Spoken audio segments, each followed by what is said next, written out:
Ya.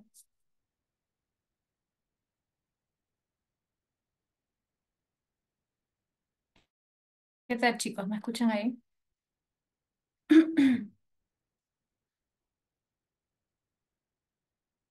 Hola, hola, ¿qué tal? ¿Cómo están? Buenos días. Hola, Cheryl, ¿qué tal? Ya, perfecto, gracias. Buenos días. Buenos días. Bien, chicos. Ok. Bueno, hemos tenido algunas dificultades, pero ya estamos conectados, así que vamos a compartir el material. Vamos a ver primero la teoría, como siempre. Bueno, ya saben que yo voy a llevar con ustedes el curso de filosofía, ¿sí?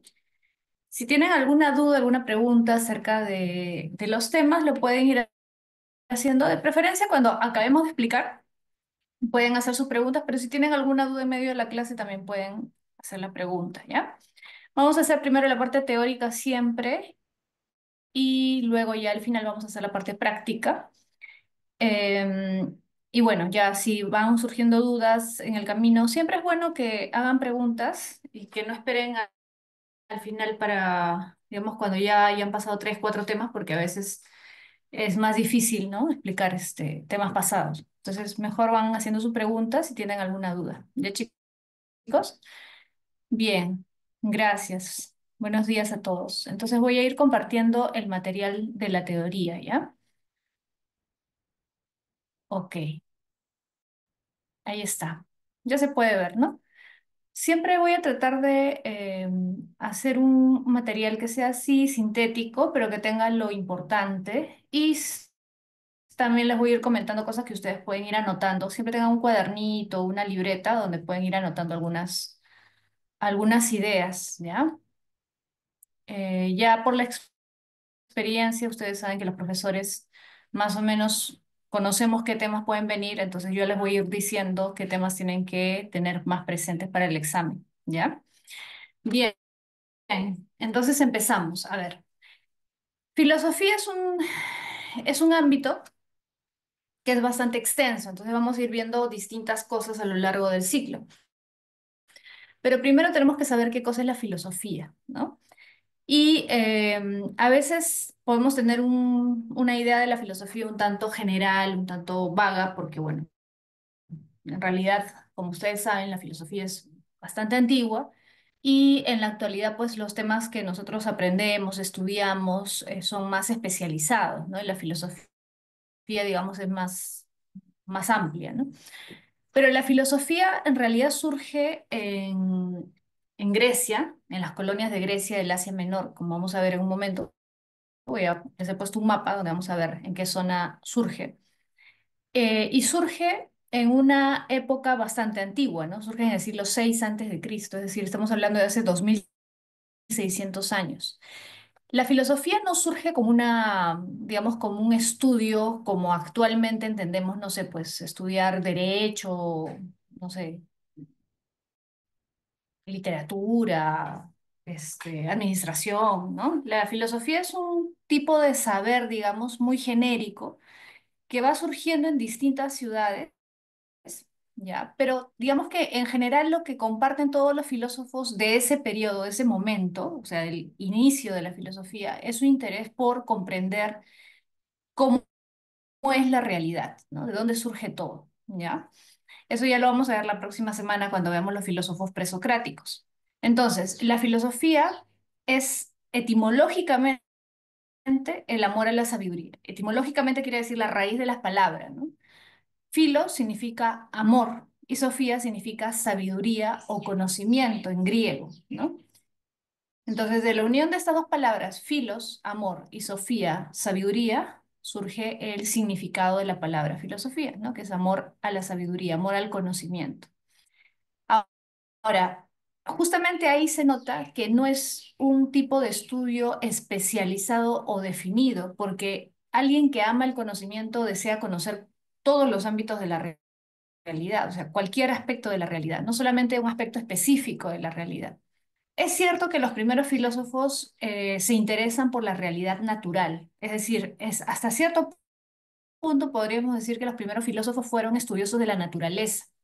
pero no en un sentido tan científico como el actual, porque recuerda que la ciencia que nosotros conocemos actualmente, la biología, la química, la física, es ya resultado de un proceso histórico que se da a partir de la época moderna, ¿no? Lo que llamamos ciencia moderna con método científico y todo eso, eso ya es más reciente, ¿no? Ellos eran investigadores, pero no tenían todas las herramientas que nosotros tenemos actualmente. Entonces, su estudio de la naturaleza era más, por decirlo así, intuitivo, ¿no? No tenían tantos aparatos, tantos recursos, ¿no? Entonces tenían que observar la naturaleza y a partir de su observación iban razonando, digamos, reflexionando, uniendo, digamos, observaciones, ¿no? Y a partir de ahí iban creando ciertas hipótesis acerca de la naturaleza, ¿sí? Entonces, eso es lo que vamos a ver. El primer tema que se va a abordar en la filosofía es la naturaleza. ¿De dónde surgió todo? ¿De dónde surgió el universo? ¿De dónde proviene todo? ¿Sí? ¿Qué tenemos en común, por ejemplo, nosotros los seres humanos con los animales, pero también con las plantas, en general con todo lo que nos rodea? Porque se supone que todos hemos surgido del mismo lugar, o sea, debe haber habido un primer elemento, una serie de elementos de los cuales se ha derivado todo lo que existe, ¿no? Entonces, esas reflexiones son reflexiones filosóficas que luego la ciencia va a analizar, ¿no? Porque si te pones a pensar actualmente, ¿quiénes abordan ese tema? Los científicos, ¿no? Cuando los científicos se preguntan de dónde se originó el universo, de dónde comenzó todo, cuáles fueron los primeros elementos químicos, ¿no? A partir de los cuales se formó todo. Ahora lo estudian los científicos, pero en esa época, los que se hicieron esa pregunta son lo que nosotros conocemos como filósofos, ¿sí? Ahora, en realidad, fíjate, una cosa es el término filosofía, la raíz etimológica, ¿no? Lo que significa la palabra, que también es importante, ¿no? El amor a la sabiduría implica justamente que el filósofo quiere comprender distintas cosas, ¿no? Pero una cosa es la palabra y otra cosa es lo que ha significado la filosofía a lo largo de la historia y las definiciones que se han dado de filosofía, ¿no? Porque, como vamos a ver a lo largo del curso, hay distintas nociones y formas de entender lo que es la filosofía. No es lo mismo, por ejemplo, lo que es la filosofía para Aristóteles que lo que es la filosofía para Wittgenstein, que ya es un filósofo del siglo XX, o lo que es la filosofía para Tomás de Aquino, para San Agustín, o para no sé, Kant o Hegel. Cada uno tiene una visión, una idea diferente de lo que es la filosofía, ¿no? Que obviamente se relaciona con su manera de pensar las cosas, ¿no? Con su manera de ver la realidad. Entonces, no hay una sola definición de filosofía, pero sí es importante, digamos, analizar una que otra definición que ha sido importante a lo largo de la historia. Una de las definiciones más importantes es la de Aristóteles, ¿sí? Porque Aristóteles, como tú debes saber, es uno de los grandes filósofos de la antigüedad, ¿no? Usualmente se habla de Sócrates, Platón y Aristóteles, como los tres grandes filósofos de la época antigua, ¿cierto? Aristóteles da una definición que es importante porque va a influir mucho en la manera de entender la filosofía a lo largo de los siglos. Mira cómo define él la filosofía. Él dice, la filosofía es la ciencia teórica que estudia los primeros principios y las primeras causas de la realidad, ¿no? Esa sería completa, la cita completa. La filosofía es la ciencia teórica que estudia los primeros principios y las primeras causas de la realidad. Ahora, ¿por qué dice los primeros principios y las primeras causas? ¿Por qué no dice simplemente los principios y las causas? Porque Aristóteles se va a dar cuenta que si tú te refieres solamente a los principios y causas, si te pones a pensar, podrías estar haciendo referencia a lo que analiza un científico. O sea, un físico, por ejemplo, estudia las causas del movimiento, ¿no? Un biólogo puede estudiar el principio de la vida, las causas de la vida, qué es lo que origina la materia orgánica, por ejemplo, la vida en general. Entonces, los científicos se encargan del estudio de los principios y de las causas, ¿sí? De las causas materiales, de lo que podemos ver, tocar, experimentar. Pero para Aristóteles hay causas y principios que no podemos ver y tocar, ¿sí? Hay principios que están más allá de lo visible, que nosotros podemos, a pesar de que no podemos tocarlos, podemos conocerlos, sí, con nuestro razonamiento, porque no todo lo que existe se puede tocar, no todo lo que existe se puede experimentar, al menos así, de manera inmediata. Entonces, Aristóteles, cuando te dice que la filosofía estudia los primeros principios y las primeras causas, te está diciendo que la filosofía es el estudio de aquellos principios que van más allá de lo material, ¿no? Pero eso no significa que no tengan ningún vínculo con lo material. Sí tienen un vínculo con lo material, solamente que son principios o causas que están como más ocultos, digamos, ¿no? Y que tenemos que conocer de manera racional, ¿sí? Pero siempre el punto de partida es la experiencia. Es decir, para llegar a esas causas que son invisibles, primero hay que llegar por lo visible, hay que estudiar lo visible.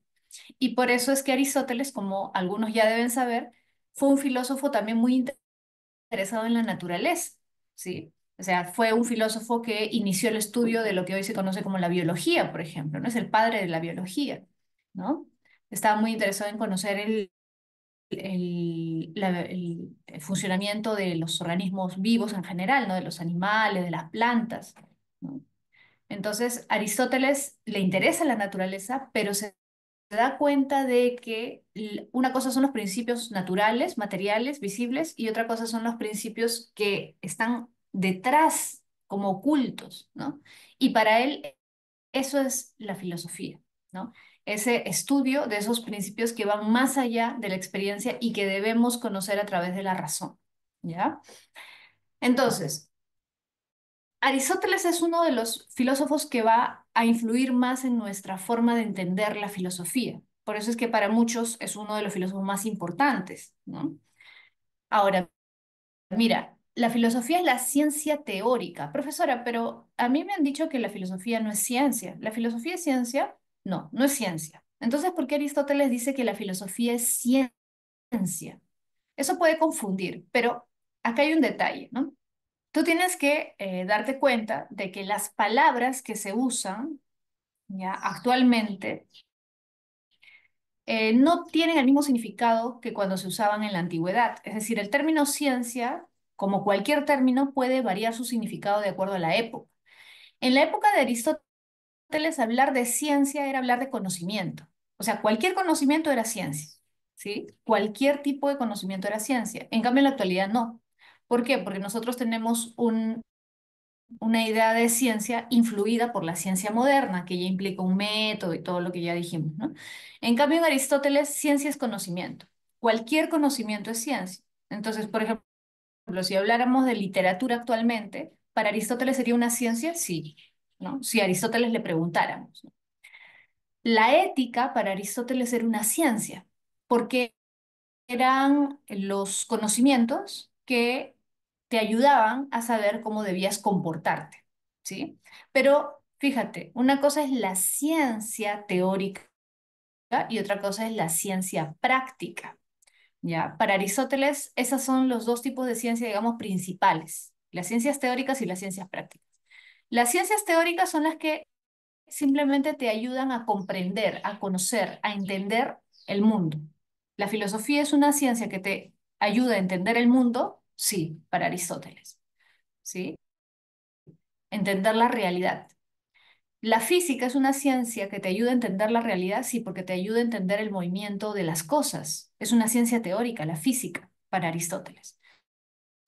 Pero la ética es una ciencia práctica. ¿Por qué? Porque tiene una utilidad, un fin inmediato. Tú estudias o reflexionas sobre la ética para saber cómo debes comportarte, ¿sí? La economía es una ciencia no simplemente para teorizar y saber cómo funciona la economía, no. Es una ciencia que sirve para, ¿no? Usar los recursos que tenemos, ¿no? Y beneficiarnos mejor de ellos, ¿sí? Entonces tiene una utilidad. Entonces vamos a ver luego en el curso que Aristóteles tiene esta forma de entender, ¿no? Cuando ya veamos ética y nos vamos a dar cuenta mejor de esa distinción, ¿no? Pero Aristóteles cuando habla de ciencia en general habla de cualquier tipo de conocimientos. Conocimientos teóricos, ciencias teóricas, o conocimientos prácticos, ciencias prácticas, ¿ya? Bien, ahora, ¿esta es la única definición de filosofía que hay? No, obviamente hay más, ¿no? Como te decía, filósofo incluso podemos decir que tiene su propia definición. Por ejemplo, Platón, no se conoce mucho la definición de Platón, ¿no? Pero Platón creía que la filosofía era la búsqueda de la verdad, ¿no? Un poco como Sócrates, ¿no? Con la mayéutica, que trata de acercarse cada vez más a la verdad. Pero la definición va a ir cambiando, van a haber distintas nociones como la de Marx, por ejemplo. Marx creía que la filosofía era o debía no solamente ser teórica, sino práctica. Es decir, que la filosofía no solamente debía servir para entender el mundo, cómo funcionan las cosas o la realidad social, política, sino que también debía servir para transformar la realidad, ¿no? Entonces, vamos a ver que la definición no es una sola, ¿no? Hay muchas definiciones y va a depender mucho del pensador, del filósofo y de la época también, ¿ya? Bien, ahora, vamos a ver un ratito el origen de la filosofía. Ese es un tema importante. Vamos a ver de lo más simple a lo más complejo, porque recuerda que este tema ha venido en examen de admisión, sobre todo lo que vamos a ver en un rato, ¿ya? Acá simplemente nos ponemos en contexto. El origen cronológico, ¿no? Y el origen geográfico lo vamos a ver. Mira, el origen de la filosofía, ya te dije, se da en el siglo VI antes de Cristo. Estamos hablando del 600 antes de Cristo, ¿no? En las colonias griegas del Asia Menor. Colonias griegas, sí, porque los griegos fundaron ciudades en lugares donde no había, ¿ya? No, no entendamos colonias como, digamos, tradicionalmente, ¿no? Sino que las colonias son lugares, digamos, que los griegos fundan fuera de su espacio original, o sea, viajan y comienzan a fundar ciudades. ¿Dónde? Mira, te voy a mostrar acá. Asia Menor.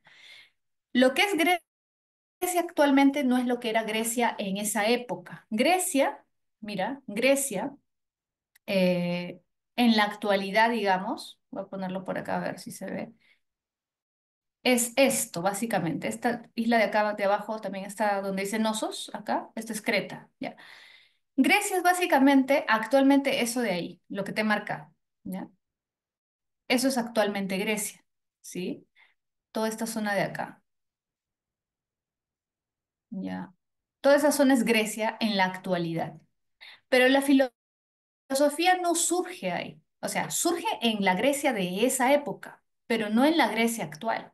Ojo, ¿sí? Profesor, entonces, ¿por qué se dice que surge en Grecia? Porque las ciudades donde surge la filosofía eran parte de Grecia, eran de habla griega, eran griegos los que fundan la filosofía, pero no es en la Grecia actual, que es lo que te he marcado ahí.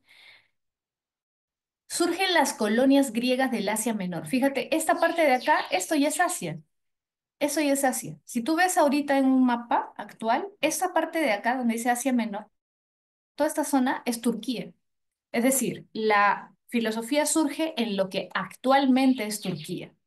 Surge en esta zona. Claro, muchas veces nosotros hablamos de Grecia, por ejemplo, si nos queremos referir a la ciudad principal, Atenas, ¿sí o no? Atenas está acá, claro, en la actual Grecia, ¿no? O hablamos de Esparta, Esparta está acá, en la actual Grecia. Pero la filosofía no surge en esas ciudades que se vuelven tan famosas en la época de Sócrates, Platón, Aristóteles. La filosofía surge en las colonias que tenían los griegos en el Asia Menor. Y eso es acá. Esto es Asia actualmente, esto es Turquía. Si tú quieres conocer las ciudades donde surge la filosofía, tendrías que ir a Turquía. Mileto, ¿te acuerdas? Tales de Mileto, que es considerado el padre de la filosofía o el primer filósofo, ¿no? Mileto. También en la isla de Samos. Acuérdate, ¿quién es de Samos? Pitágoras. Pitágoras de Samos. Pitágoras es uno de los primeros filósofos también. Éfeso. ¿Quién era de Éfeso? Heráclito. Heráclito, que es uno de los filósofos también más conocidos de los presocráticos. ¿Ves? Todas las ciudades importantes donde surge la filosofía están en las colonias que fundaron los griegos en el Asia Menor, ¿sí? En esta zona. Pero fíjate, tienen algo en común que es importante. Tienen en común que son zonas costeras, están frente al mar. ¿Y por qué eso es importante? Porque son ciudades ricas, son ciudades con mucho comercio, ¿sí? Y por tanto, ciudades de comerciantes, hay mucho dinero, fluye mucho dinero. Y hay dinero suficiente como para que algunos hombres tengan la posibilidad de no trabajar para vivir, ¿no? Claro, si tú eres comerciante, sí tienes que trabajar para vivir, pero si eres quizás el hijo del comerciante, tienes la posibilidad de tener más tiempo para educarte, ¿no? Tu papá gana el dinero, trabaja y tú puedes tener tiempo para estudiar, para investigar, para viajar, ¿no? Y ese es el caso, por ejemplo, de Pitágoras. Pitágoras era hijo de un comerciante muy rico, no era aristócrata, no era un aristócrata. No todos los filósofos, los primeros, fueron aristócratas. A veces se tiene ese error, ¿no? Esa idea equivocada. La mayoría sí fueron aristócratas, pero no todos. Algunos eran hijos de personas ricas que habían hecho dinero a partir de su trabajo, sobre todo el comercio. Entonces, mira, eran ciudades ricas y costeras, ¿no? ¿Por qué también el hecho de que estén en la costa es importante? Porque tienes que tener en cuenta que como eran zonas precisamente de comercio, porque ahí llegaban muchos barcos, embarcaciones, llegaban desde otras partes del mundo. Entonces, acá, mira, ellos tenían comercio con una zona que está más abajo de acá, acá, por acá. O sea, si seguimos el mapa para abajo, vas a ver que más abajo está Egipto. Y también tenían comercio con esta zona de acá, para allá, es decir, Asia, ¿sí? El Asia ya más lejana. Los griegos tuvieron contacto con también culturas del Asia, ¿sí? Y a partir de ese contacto es que van a adquirir muchos conocimientos que los griegos no tenían. ¿Por qué? Porque para esa época, en realidad, los griegos no eran una gran civilización. La gran civilización de esa zona era Egipto y otras grandes civilizaciones que estaban más al este, ¿no? Eran sociedades donde ya se había desarrollado, por ejemplo, conocimientos matemáticos, astronómicos, ¿sí?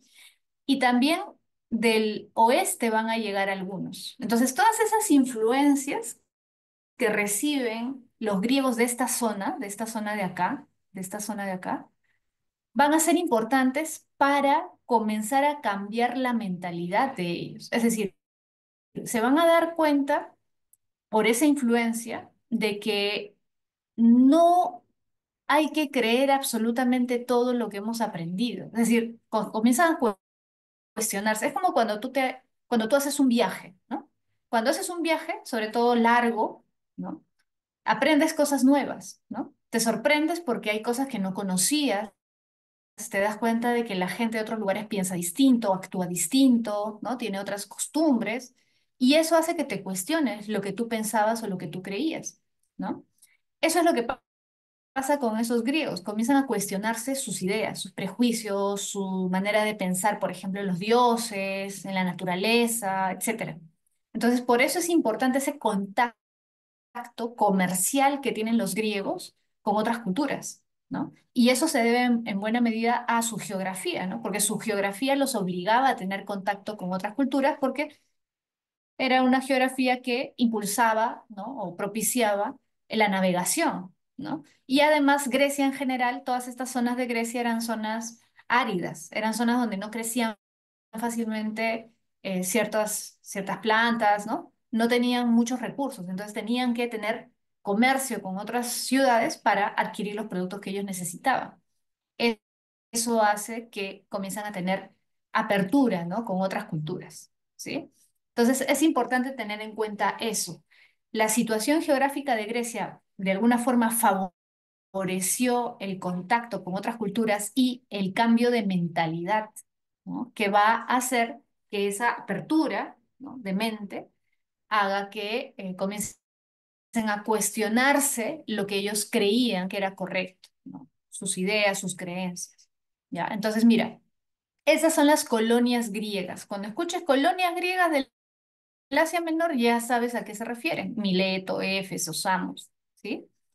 Tales de Mileto, como yo te dije, es considerado el primer filósofo. Ahora, hace un momento te dije el padre de la filosofía, el primer filósofo, pero hay que tener un poco de cuidado.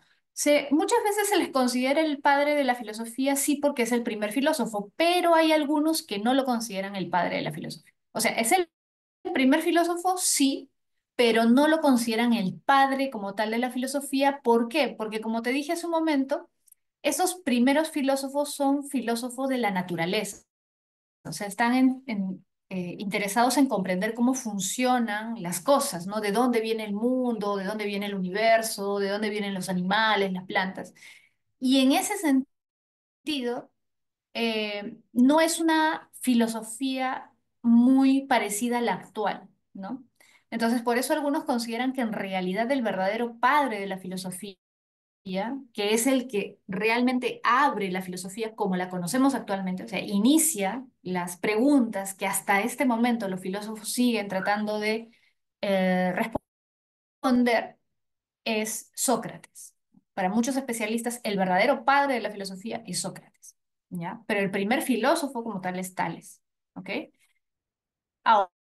Ahora, mira, vamos a hablar acerca de esta famosa frase que ha venido más de una vez en examen de admisión. Ojo, esta frase la han preguntado o han hecho alguna pregunta relacionada con esto, ¿ya? Vamos a hablar acerca de este tema. Mira, el paso del mito al logos. ¿Qué significa el paso del mito al logos? ¿Qué significa eso? A ver, en primer lugar, hay que entender que la cultura griega era una cultura como la mayoría de culturas de esa época que tenía sus dioses, tenía sus creencias, ¿no? El mito hace alusión a las creencias religiosas de la gente de esa época, ¿no? Entonces tú sabes que la sociedad griega era politeísta, creían diversos dioses, ¿no? En varios dioses. Zeus, Atenea, Afrodita, Hera, Ares, etcétera, ¿no? Entonces, ellos tenían su panteón, su grupo de dioses en los que ellos creían. La mayoría de griegos, todos prácticamente creían en dioses, pero justamente los filósofos son importantes, o la filosofía es importante, porque los filósofos comienzan a cuestionar eso. Pero ojo, eso no quiere decir que ellos iban por ahí conversando con la gente y diciéndole, oye, ¿sabes qué? Tu creencia es absurda, ¿no? Estás pensando en tonterías porque crees en dioses, los dioses no existen. No. Ya, el hecho de que ellos no creyeran o dudaran de la existencia de los dioses no significaba que ellos fueran por ahí diciendo que los dioses no existían, no. Ellos dudan de esa existencia, ¿ya? De la existencia de los dioses, y a partir de esa duda, ellos comienzan a tratar de entender la naturaleza de otra manera, ¿ya? Ellos intentan comprender por qué la naturaleza se comporta así, ya sin recurrir a la idea de que los dioses son los que provocan eso. Por ejemplo, Zeus es el dios del rayo, tú sabes, ¿no? Entonces, la mayoría de gente, cuando veía pues una tormenta y veía rayos, incluso eran muy comunes los rayos en Grecia, entonces lo que muchas veces ocurría es que incluso las personas podían morir, como debes haber visto, porque le caía un rayo, ¿no? Entonces, ¿qué podía pensar una persona común y corriente si una persona moría porque le alcanzaba un rayo? Pensaba, ah, es un castigo divino, pues, ¿no? Es un castigo de los dioses. Entonces, la mayoría de gente tenía en su mente que había un dios del rayo, que era Zeus, ¿no? Que castigaba, ¿no? De esa manera a los hombres que se habían portado mal, que no habían respetado a los dioses, etcétera, ¿no? Entonces, su manera de entender la realidad era fantástica, era fantasiosa, ¿no?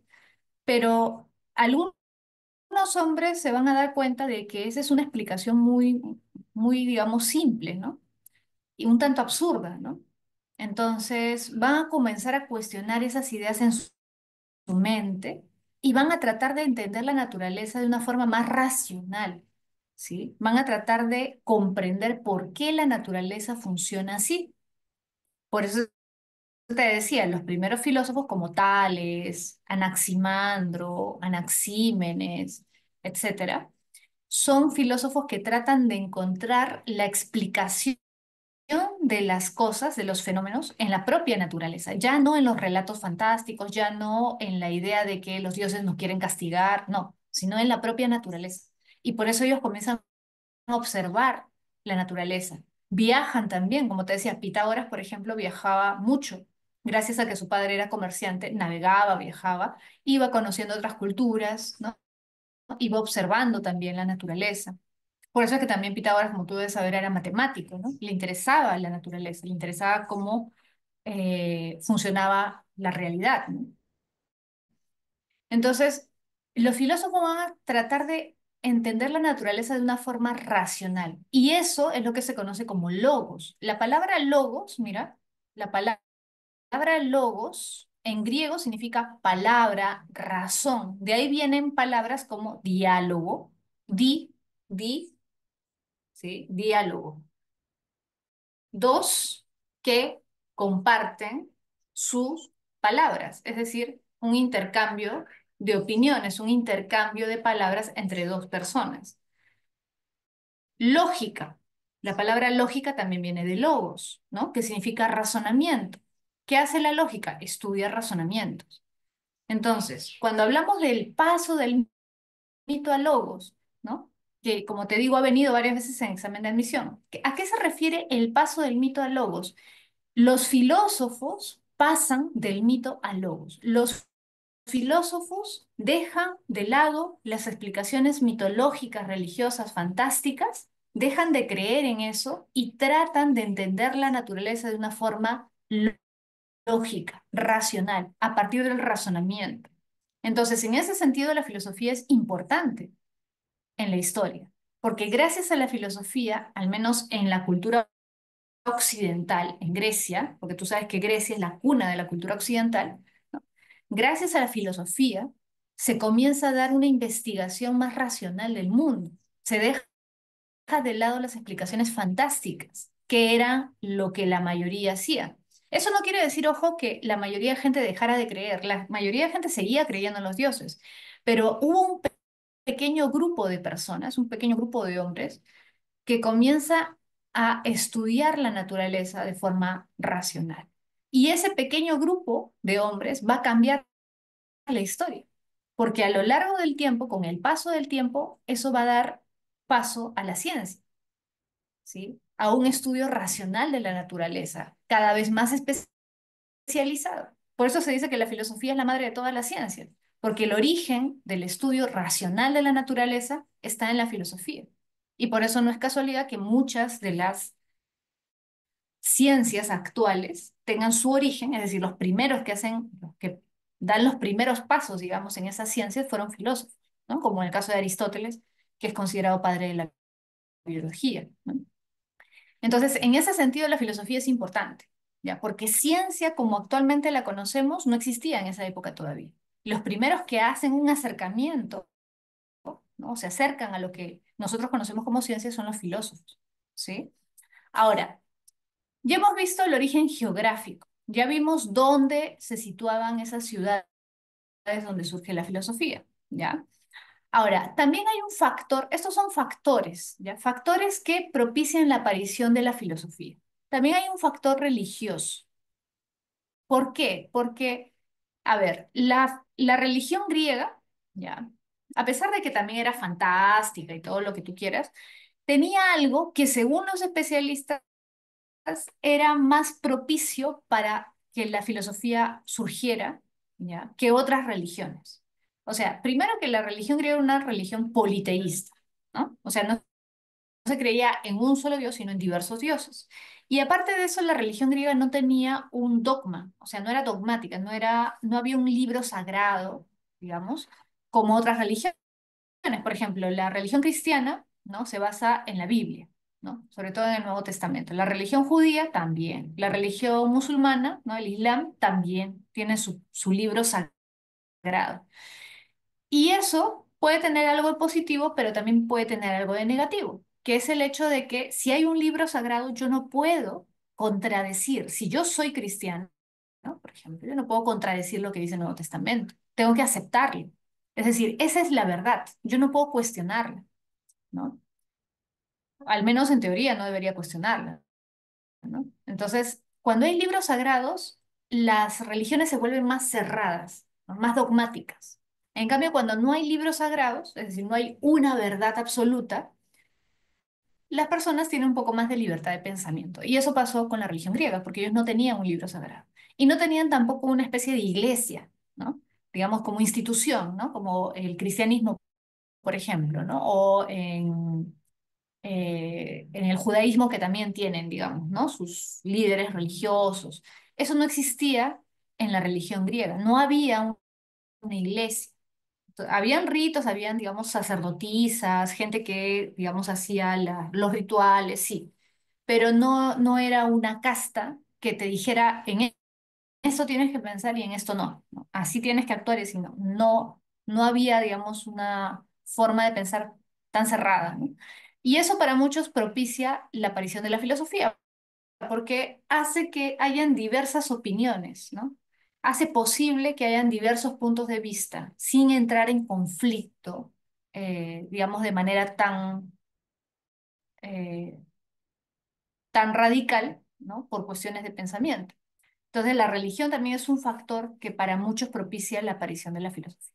Luego, factor político. ¿Por qué la política es importante en esta época? Mira, ya te mostré acá dónde surge la filosofía, ¿no? En el Asia, porque esto es el Asia Menor. Esto es la entrada a Asia, lo que actualmente es Turquía, ¿no? Es el límite de lo que actualmente es Europa, ¿no? Europa y Turquía, ¿no? Este es el límite. Acá está el Bósforo, ¿no? Esta es la zona donde está Estambul actualmente. Entonces, esta zona originalmente no era griega. Ya te dije que los griegos navegaron y fundaron sus ciudades acá, pero esto no le pertenecía inicialmente a Grecia.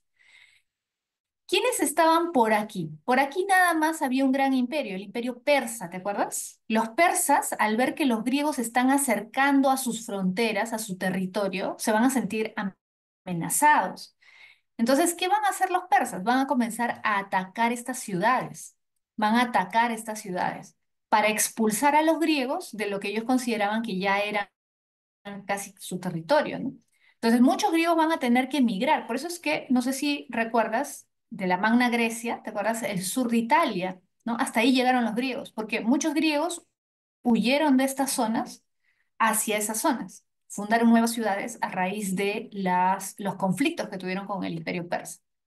Entonces, pero no es que se mudaron al, digamos, al primer conflicto, ¿no? Obviamente trataron de quedarse en esa zona lo más posible, ¿no? Entonces se enfrentaron estas ciudades, Mileto, Éfeso, con los persas. Ahora, una situación de crisis siempre genera controversia, debate, ¿no? Tú te debes haber dado cuenta, cuando las cosas van mal, la gente sale a protestar o sale a dar su punto de vista, se queja, aunque sean redes sociales, pero se queja de alguna manera. Cuando las cosas van bien, digamos que no hay mucho problema, pero si las cosas están en una situación difícil, la gente tiende a protestar, a discutir, a dialogar, a debatir. Entonces, eso es lo que ocurre. Estas ciudades, al estar en conflicto, ¿no? Al estar en una situación crítica, hace que comience a surgir cada vez más libertad de expresión. Es decir, más gente va a participar en los debates públicos. Acuérdate del ágora. ¿Te acuerdas del ágora? En estas ciudades existía ágoras, ¿no? Plazas públicas donde la gente se reunía y discutía acerca de los problemas de la ciudad, de las polis, ¿no? Entonces, esa libertad de expresión va a generar también el debate, que es algo propio de la filosofía. O sea, si hay algo que caracteriza a la filosofía es la discusión, el debate, ¿no? La contraposición de puntos de vista, ¿no? Para encontrar la verdad o para encontrar una respuesta, ¿no? A algo. Entonces, la situación política de esas ciudades griegas también era importante para la aparición de la filosofía, porque permitió el debate, la discusión, el intercambio de ideas, de opiniones, ¿sí?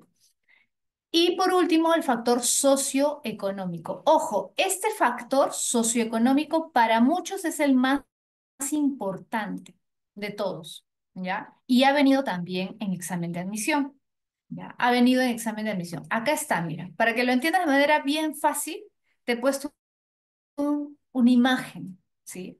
Que representa, refleja eso, ¿no? La filosofía surge por muchos factores, ya hemos visto, factor geográfico, religioso, político, etcétera. Pero para muchos, el factor principal es el socioeconómico. ¿A qué se refiere socioeconómico? ¿Cómo era la sociedad y la economía griega? ¿Cómo eran los griegos de esa época? Era una sociedad igualitaria, era una sociedad donde todos eran iguales, todos vivían igual. No, era una sociedad muy parecida a la nuestra. Era una sociedad con distintas clases sociales, digamos, ¿no? Distintos sectores económicos. Había gente que tenía mucho dinero, había gente que era muy pobre y había gente que no solamente era pobre, sino era gente que tenía mejor dicho, que había perdido su libertad, ¿no? Esclavos, habían esclavos en Grecia, sí. Ahora, Cuando hablamos de esclavos, no vayas a pensar como equivocadamente a veces se piensa que estaban encadenados pues todo el día, ¿no? No necesariamente la esclavitud tiene que ser así, ¿no? Han habido distintos tipos de esclavitud. Los griegos no tenían encadenados a sus esclavos, pero igual eran esclavos, es decir, eran propiedad de una persona, ¿no? Tenían un amo, ¿no? Y le pertenecían a ese amo. Entonces, los griegos no eran todos iguales. Habían algunos que tenían dinero y tenían, por lo tanto, tiempo también al poseer esclavos. Porque si tú tenías el suficiente dinero para comprar esclavos, entonces podías disfrutar de tiempo libre, porque tus esclavos eran los que trabajaban. Tú no tenías que trabajar, ¿no? Entonces, supongamos, ¿no? Que yo tenía dinero para comprar 5 esclavos, ok, ¿no? A 3 los mandaba a trabajar al campo, supongamos que yo tenía tierras, que ellos cultivaran la tierra, yo no tenía que ir, ¿no? Ellos cultivan, ¿no? Y luego yo me beneficio de esos ingresos, ¿no? De la producción de esas tierras, y tengo 2 esclavos en mi casa, y esos 2 esclavos se encargan de todo, de cocinar, de limpiar, etcétera. Entonces yo no tengo que limpiar, no tengo que cocinar, no tengo que ir al mercado, no tengo que ir a trabajar, tengo tiempo. ¿Tengo tiempo para qué? Para pensar, tengo tiempo para viajar, tengo tiempo para salir a pasear, ¿no? A ver la naturaleza, tengo tiempo para discutir con mis amigos, conversar con la gente, para hacer política, ¿no? Entonces, los que tenían esclavos eran los más ricos, ¿no? Que podían ser aristócratas, muchos de ellos, ¿no? Por eso te decía, no todos, pero muchos de los primeros filósofos fueron aristócratas, hijos, ¿no? De familias adineradas, de abolengo, digamos, ¿no? Que supuestamente tenían origen en los dioses, qué sé yo, y que tenían tierras, ¿no? Y tenían esclavos. Pero también habían algunos que eran hijos de comerciantes, como Pitágoras, que podían disfrutar de tiempo libre porque su familia tenía dinero, podía viajar, ¿no? Podía salir a debatir, a conversar, a analizar la naturaleza, etcétera. Entonces, el factor socioeconómico para muchos es el fundamental, ¿ya? Para muchos especialistas, ese es el factor más importante porque el dinero te da tiempo libre. Claro, si tú quieres, te esclavizas con tu trabajo, ¿no? O sea, pero si tienes suficiente dinero, puedes dejar de trabajar.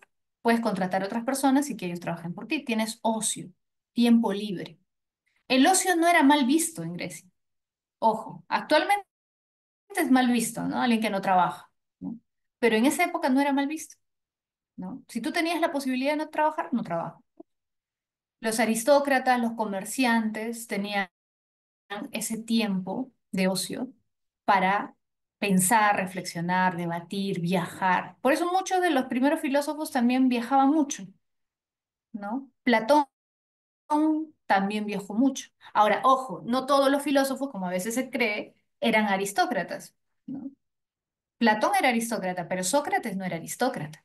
Ahora, ya estamos hablando de una etapa posterior, ¿no? Porque los primeros filósofos son Tales, Anaximandro, Anaxímenes, ¿no? Heráclito, Parménides, Anaxágoras, ¿ya? Esa es la primera etapa. Y luego el siguiente siglo es el siglo VI, acuérdate, siglo VI antes de Cristo.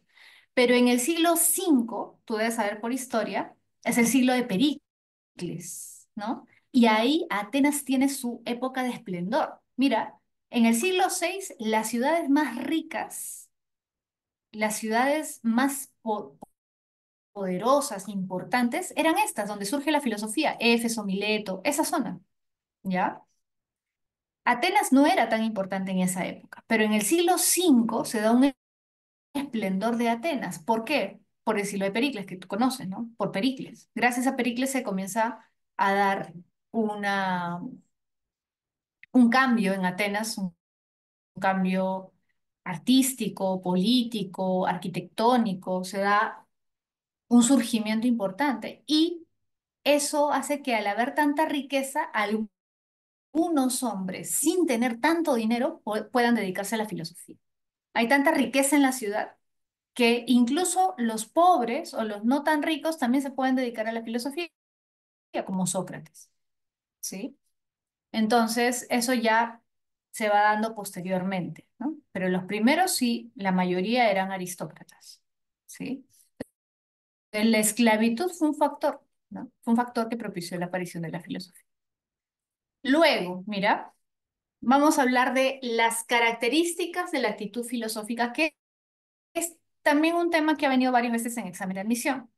¿Por qué hablamos de características de la actitud filosófica? Ojo, también se le llama características de la filosofía, ¿ya? Pero ¿por qué se prefiere esto de actitud filosófica? Porque en realidad lo que se quiere remarcar es que cualquiera puede tener una actitud filosófica, ¿sí? O sea, no son las características del filósofo profesional, ¿no? El que estudia filosofía, sino que cualquier persona puede tener una actitud filosófica, así como, por ejemplo, un niño puede tener una actitud científica, ¿sí? Que no quiere decir que sea científico, pero tiene una actitud científica. Cuando un niño, un joven, un adolescente se interesa por, no sé, la naturaleza, ¿no? Quiere conocer, quiere entender, no sé, cómo las aves vuelan, ¿no? O cómo son las hojas de los árboles, por qué hay diferencias entre una planta y otra planta, ¿no? Cuando las personas se interesan por la naturaleza, tienen una actitud científica, ¿no? Ahora, hay personas que también pueden tener una actitud filosófica. La actitud filosófica no está tan ligada necesariamente a la naturaleza, pero sí tiene ciertas características. Por ejemplo, cuando nos preguntamos acerca de la muerte, ¿no? ¿Hay algo más allá de esto? Es decir, ¿hay una vida después de la muerte? Estamos planteándonos una pregunta filosófica. ¿Existe Dios? ¿Existe un ser supremo o no? Esa es una pregunta filosófica, ¿sí? ¿Qué es el bien? ¿Qué es el mal? ¿Hay un premio para los buenos? ¿Hay un castigo para los buenos, para los malos, perdón? ¿O no? ¿Por qué algo es malo? Por ejemplo, si alguna vez te has preguntado por qué mentir es malo, esa es una pregunta filosófica. Entonces, si tú te haces ese tipo de preguntas, tienes una actitud filosófica. Si tú cuestionas lo que muchas veces otras personas no cuestionan, ¿sí?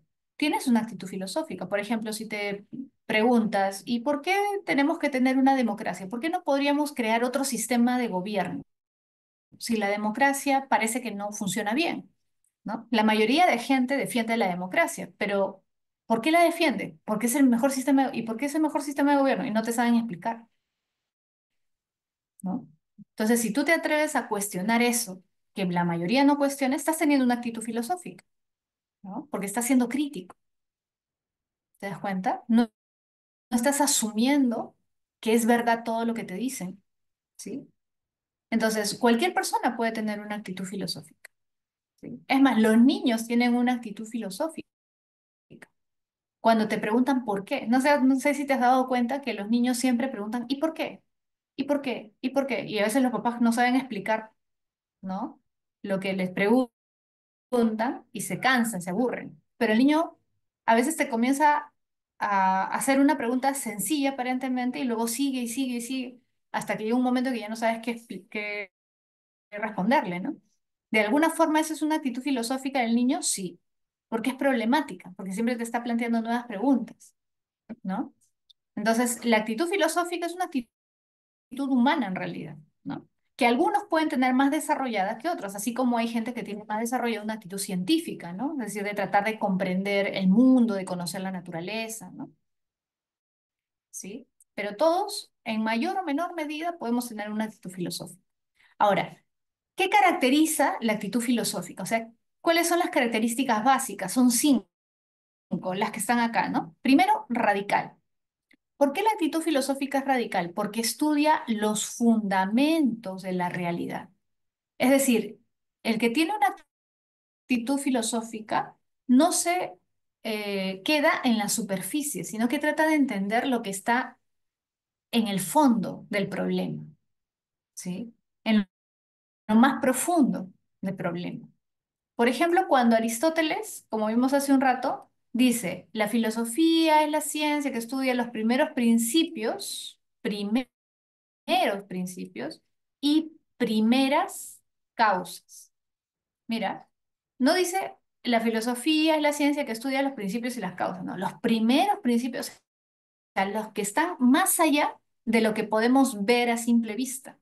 Entonces, él está teniendo una actitud radical, sí, ojo, radical no lo entiendas como a veces se entiende, acá como algo negativo, no. Ser radical, ojo, radical viene de radix, que en latín significa raíz. Alguien radical es el que va a la raíz del problema, la raíz del fenómeno, a la raíz del asunto, ¿sí? Radical no necesariamente es algo negativo. Radical porque cuando piensas, tratas de ir más allá de lo que todos ven, ¿no? Más allá de la superficie. Quieres ir a la raíz, ¿sí? Igual, por ejemplo, en filosofía política, cuando Rousseau, ¿no? Que es un filósofo importante en el ámbito de la política, se pregunta, ¿cuál es el origen de la desigualdad entre los hombres? Mira, todos vemos desigualdad, ¿sí o no? O sea, él se refiere a la desigualdad económica, social, ¿no? Todos conocemos la desigualdad, todos vemos gente con mucho dinero y con poco dinero. ¿Hay desigualdad? Sí. ¿Todos sabemos qué cosa es eso? Sí. Pero él no se pregunta, ¿y de dónde proviene la desigualdad en el Perú? ¿De dónde proviene la desigualdad en Suiza? ¿No? ¿Por qué hay pobres en...? No, no se pregunta eso, que podría parecer una pregunta válida. Él se pregunta algo más profundo. Él se pregunta, ¿cuándo surge la desigualdad? Porque se supone que todos venimos del mismo lugar, ¿no? Todos hemos sido... Claro, él no sabía eso, ¿no? Pero digamos, igual, ¿no? Todos provenimos del Homo sapiens, ¿sí? Todos venimos de la misma raíz. Se supone que en su momento, digamos, los hombres eran todos iguales. ¿Y por qué en un momento unos comienzan a acumular riqueza y otros se quedan en la pobreza? ¿Por qué? ¿Qué es lo que pasó para que eso ocurriera? ¿Te das cuenta? Ahí estás yendo a la raíz, ¿sí? Y eso es lo que hacen los filósofos. Igual si te preguntas por el Estado, ¿qué cosa es el Estado? ¿Mm? Claro, tú puedes decir, ah, bueno, el Estado es un conjunto de instituciones políticas, ya. Pero si tú vas a la raíz, te puedes preguntar, ¿cuándo surge el Estado? ¿Por qué surgió el Estado? ¿De dónde? ¿Sí? Estás yendo a la raíz. Por eso los filósofos políticos se preguntan, ¿qué es el Estado? ¿De dónde surge el Estado? ¿Cuándo surgió? ¿Por qué? ¿No? ¿Qué es el mal? El mal todos lo conocemos, pero ¿qué es? ¿De dónde proviene? ¿Cuál es el origen del mal? ¿Hay un ser maligno que nos hace hacer cosas malas? ¿O el mal proviene de nosotros mismos? ¿En qué momento surge el mal? ¿Mm? Es un tema, por ejemplo, que aborda San Agustín, ¿no? En la filosofía cristiana se habla mucho de ese tema, el bien y el mal, ¿no? ¿De dónde surge el mal? ¿De dónde surge el bien? Que obviamente se relaciona con la ética. ¿Te das cuenta? Entonces, en todos los ámbitos de la filosofía hay preguntas radicales. En todos, en filosofía política, en ética, en epistemología, ¿qué es la ciencia? Etcétera. Entonces, es una característica importante. Radical es porque va a la raíz, ¿ya? Problemática. ¿Por qué la actitud filosófica es problemática? Porque, como te habrás dado cuenta, plantea siempre nuevos problemas. Está siempre haciendo una nueva pregunta. O sea, no hay un filósofo que te pueda decir que ya tiene todas las respuestas, ¿no? Y por eso a veces es gracioso, ¿no? Yo les comento como algo personal. Es gracioso cuando a veces te preguntan eh, para que les des una respuesta definitiva, ¿no? Profesora, ¿y Dios existe? Profesora, ¿y qué es la felicidad? ¿No? ¿Y hay algo después de la muerte? ¿Por qué es gracioso? Porque el filósofo nunca, aunque aparente, nunca va a tener una respuesta definitiva. O sea, el filósofo reflexiona sobre estas cosas, pero no quiere decir que ya haya encontrado la respuesta.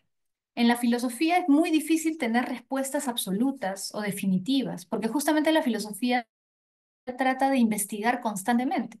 Como vamos a ver la próxima semana, eso justamente representa Sócrates, el cuestionamiento permanente, la mayéutica, ¿no? Y eso no significa simplemente, ah, bueno, entonces conversan por conversar, ¿no? Entonces, ah, ya plantean preguntas por las puras, ¿no? Porque al final no hay ningún resultado. Es que, claro, nosotros estamos acostumbrados al resultado, ¿no? Pero para tener resultados, primero hay que cuestionarnos. Y la filosofía es importante, ¿no? Como disciplina, no tanto por sus resultados, sino porque nos acostumbra a cuestionarnos. La filosofía no es una ciencia, recuerda. La ciencia te puede dar conocimientos precisos, te puede dar respuestas, sí. A pesar de eso, las ciencias no tienen todas las respuestas. Siempre hay nuevas preguntas en la ciencia. Las ciencias no lo conocen todo. Siempre hay misterios, hay cosas que no se conocen, ¿no? Pero las ciencias te dan respuestas a ciertas cosas. La filosofía es muy difícil que te dé respuestas, porque las cosas que analiza la filosofía, las cuestiones que discute la filosofía son cuestiones de las que no puedes tener una evidencia clara. O sea, yo cómo te puedo decir si Dios existe. ¿Lo he visto? No, no lo he visto. Te puedo decir si hay algo después de la muerte. ¿He estado en la muerte, después de la muerte y he muerto para saber qué hay? No, no, no he experimentado eso. Entonces yo no te puedo dar una respuesta definitiva sobre esas cosas. Sin embargo, eso significa que no vale la pena cuestionarnos o pensar en esas cosas, ¿no? El hecho de que no podamos tener una respuesta absoluta no significa que no valga la pena, ¿no? Justamente la filosofía trata de eso, de reflexionar, ¿no? Sobre esas cuestiones, porque en el hecho de solamente reflexionar, ya estás de alguna manera entrenando tu capacidad racional, ¿no? Y también, aunque no tengas una respuesta definitiva, puedes ir descartando ideas equivocadas, ¿no? Como decía Sócrates, la mayéutica, que es parir ideas verdaderas. Pero para llegar a ciertas ideas verdaderas, primero hay que desechar las ideas falsas. Y la reflexión te puede ayudar a desechar ideas falsas, ¿no? Entonces, la filosofía es problemática porque siempre plantea nuevas preguntas, siempre constantemente, ¿no? No vas a encontrar 1000 respuestas, no. Vas a encontrar quizás poquísimas respuestas, ¿sí? Pero el solo hecho de cuestionarte lo que normalmente no te cuestionas ya es una ganancia. La filosofía siempre plantea nuevas preguntas. Es algo típico de la filosofía, ¿sí? Ahora, la filosofía es racional. ¿Por qué la filosofía es racional? Fíjate, porque desarrolla argumentos. Profesora, la filosofía no es ciencia. No es ciencia, correcto. Pero eso no significa que como no es ciencia, el filósofo puede decir cualquier tontería. ¿Ya? ¿Por qué? A ver, te lo explico de esta manera. ¿Hay filósofos que a lo largo de la historia han planteado cosas que pueden parecer absurdas? Sí. Y muchos filósofos han cuestionado a esos filósofos. Es decir, no es que el hecho de que, ya es filósofo, no sé, pues Heidegger, ya hay que creer todo lo que él dice, ¿no? Otros filósofos los han criticado, los han cuestionado. A Marx lo han criticado filósofos, sí. Aristóteles lo han criticado filósofos también. A Wittgenstein, ¿no? A Platón. Los propios filósofos cuestionan a otros filósofos, ¿no? Entonces, no es que, ya yo soy filósofo y digo cualquier cosa y todos tienen que aceptarlo, no. Los propios filósofos se cuestionan, ¿no? Ahora, ¿por qué ciertos filósofos como Marx, Platón, Aristóteles, Hegel, Kant, a pesar, ¿no? de todo el tiempo que ha pasado y de que tienen cosas cuestionables, cosas con las que quizás no estamos muy de acuerdo, que pueden parecer un poco absurdas, ¿por qué esos filósofos siguen estando vigentes hasta cierto punto? ¿Por qué siguen siendo valorados? Porque a pesar de quizás algunos errores que tienen, desarrollan argumentos. Es decir, no dicen lo que dicen porque se les vino a la cabeza, sino que tratan de explicar y tratan de fundamentar lo que piensan. Por ejemplo, si tú lees un libro de Marx, puede ser que al final del libro no estés muy de acuerdo con las soluciones que él da, o sea, su perspectiva económica, que se tiene que hacer esto. Quizás sus resultados no te gustan o no te parecen correctos, ¿ok? Tú lo puedes criticar, sí, en filosofía tú puedes criticar a cualquiera. El hecho de que lo haya dicho Marx, Platón, Aristóteles no lo hace cierto, ¿no? Como ya dijimos hace un momento, puedes cuestionar, ¿no? Pero por algo Marx, Platón, Aristóteles, Hegel, Kant han pasado a la historia. Si siguen siendo leídos hasta ahora en muchos países del mundo, ¿no? Es porque han planteado cosas que son valiosas y han dado argumentos. Repito, los filósofos que pasan a la historia son filósofos que han dado argumentos, que dan razonamientos. Tú puedes cuestionarlos, sí, puedes cuestionarlos, pero argumenta, pues. No simplemente digas, Marx era un idiota, Platón era un tonto, ¿no? O lo que dice Wittgenstein es absurdo, ya. Argumenta. Ya, es tonto. ¿Por qué es tonto? Estaba equivocado. ¿Por qué estaba equivocado? Argumenta. Como te digo, muchos filósofos han cuestionado a otros filósofos, sí, dando argumentos. Porque la filosofía no se trata de divagar, ¿no? O de pensar cualquier cosa, ¿no? Ah, ya yo planteo que los chanchos vuelan, ya estoy haciendo filosofía. Obviamente no. Tengo que plantear algo, ¿no? Tengo que dar algún sustento de lo que estoy diciendo. No voy a dar un sustento empírico porque no soy un científico, pues no te voy a dar evidencia de lo que estoy diciendo así de manera eh, directa porque no estoy haciendo ciencia. Pero el hecho de que yo no te pueda mostrar empíricamente lo que digo no quiere decir que lo que diga no tenga ningún valor, ¿no? Lo que yo planteo tiene que estar fundamentado de alguna manera, racionalmente. ¿Sí? Y los filósofos que son considerados los más grandes filósofos son los que mejores argumentos han presentado, ¿sí? O han hecho un análisis profundo, ¿no? Y han presentado argumentos sobre ese análisis y por eso es que han sido valorados en su momento o incluso hasta ahora, ¿no? Bien. Ahora, la filosofía es totalizadora. ¿Por qué es totalizadora? Porque estudia aspectos de máxima generalidad. Es decir, la filosofía aborda distintos temas, como ya te habrás dado cuenta, ¿no? Ética, política, ciencia, ¿no? Arte, belleza, la estética, ¿no? Entonces, la filosofía trata de comprender cualquier ámbito de la realidad, incluso desde, entre comillas, lo natural, ¿no? La naturaleza, como ya vimos, los primeros filósofos van a estar interesados en entender la naturaleza, ¿no? Hasta cuestiones ya más abstractas, como la lógica. La lógica no es parte de la filosofía actualmente, pero surge en parte por la filosofía. La lógica es una ciencia, pero los orígenes de la lógica están en la filosofía también, ¿no? En la filosofía de Aristóteles.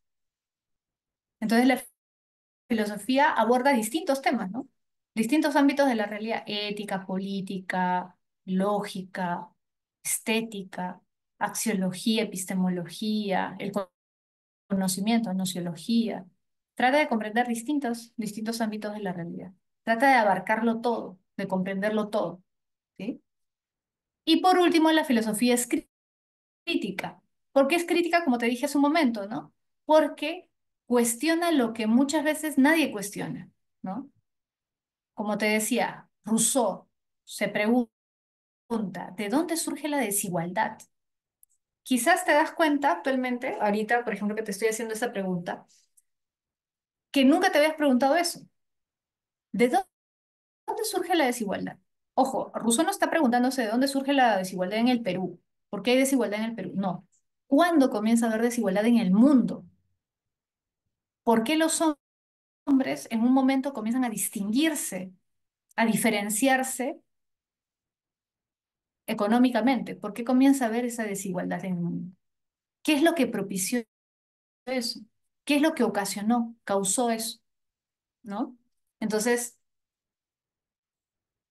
el filósofo, el que tiene una actitud filosófica, es crítico porque discute lo que nadie discute o lo que muchos asumen como una verdad.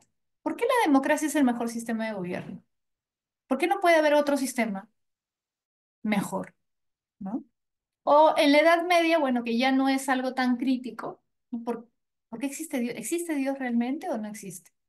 Algo que nadie se atrevía a cuestionar en su momento comenzó a ser cuestionado, ¿no?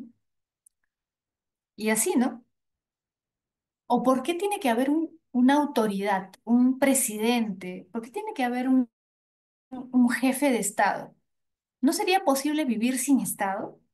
Es lo que se plantean los anarquistas, ¿no? ¿Es necesario una autoridad, un Estado para vivir en armonía?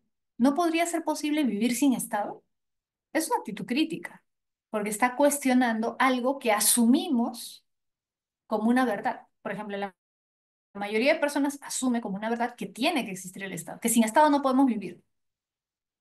Pero hubo un momento en que vivimos sin Estado, ¿o no? ¿Hay sociedades que viven sin Estado o no? Sí. ¿Y sobreviven o no? Entonces, ¿por qué necesariamente tiene que haber un Estado? ¿Te das cuenta? Entonces, por eso la actitud filosófica es crítica, porque pone en duda lo que generalmente nadie pone en duda, lo que usualmente no se pone en duda, no se cuestiona, ¿sí?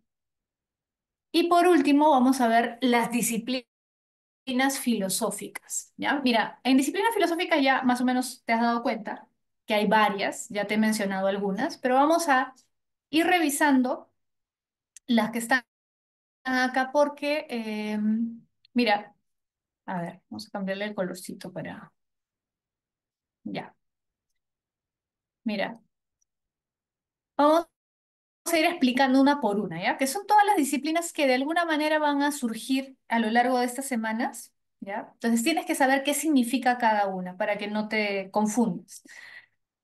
Sobre todo la ontología. Mira, la ontología es la disciplina más antigua. ¿Qué estudia la ontología? El ser. ¿Y qué cosa es el ser? Ya, acá hay un detalle, ¿no? Fíjate. El ser, si te das cuenta, es una palabra muy abstracta, ¿no? Entonces, al ser muy abstracta te puede confundir, pero no es tan difícil en realidad. El ser es el fundamento de todo lo que existe. Ya, mira, hay dos formas de entenderla. El ser es todo, o sea, todo el universo, todo lo que existe, o sea, el conjunto, ¿no? Tú, yo, tu casa, tu celular, tu taza, tu computadora, tu libro, tu cuaderno, tu perrito, tu gatito, el árbol que está fuera de tu casa. Si tú sumas todas las cosas que existen en el universo, el planeta Tierra, Marte, todo, ya, todo eso es el ser, la totalidad, ¿ya? Esa es una forma de entender el ser, ese es un significado filosófico del ser. Pero hay otro significado también filosófico, que es el fundamento de todo lo que existe. El ser es el fundamento de todo lo que existe. ¿Ya? Es decir, es como la esencia de todo. Sin esa esencia nada existiría. ¿Ya? El ser es el fundamento de todo lo que existe. Lo más básico, lo más importante de la realidad.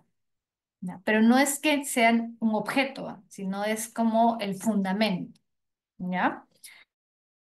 Ahora, vamos a poner ejemplos para que se entienda mejor. ¿Qué cosa significa el ser? Específicamente va a depender del tipo de filosofía que nosotros tengamos. O sea, por ejemplo, no es lo mismo que tú le preguntas qué cosa es el ser a un filósofo cristiano como San Agustín, a que le preguntes qué cosa es el ser, pues a Marx. Obviamente van a tener respuestas distintas porque su forma de pensar, de entender la realidad es distinta. Marx es un materialista, ¿no? Entonces no van a entender el ser de la misma forma. ¿Sí? El fundamento de la realidad. ¿Cuál es el fundamento de la realidad? A ver, pregunta a un filósofo cristiano, si le preguntas eso, ¿qué te responderá? El fundamento es aquello sin lo cual nada existiría, lo más importante de todo. ¿Qué te respondería un filósofo cristiano, como San Agustín, Santo Tomás, ¿no? Tomás de Aquino? Claro, muy bien, Marlon. Dios, pues. Para un cristiano no puede existir nada sin Dios. Nada existiría sin Dios. Dios es el fundamento de todo. Sin Dios no hay nada, ¿correcto? Porque Dios es el que crea todo.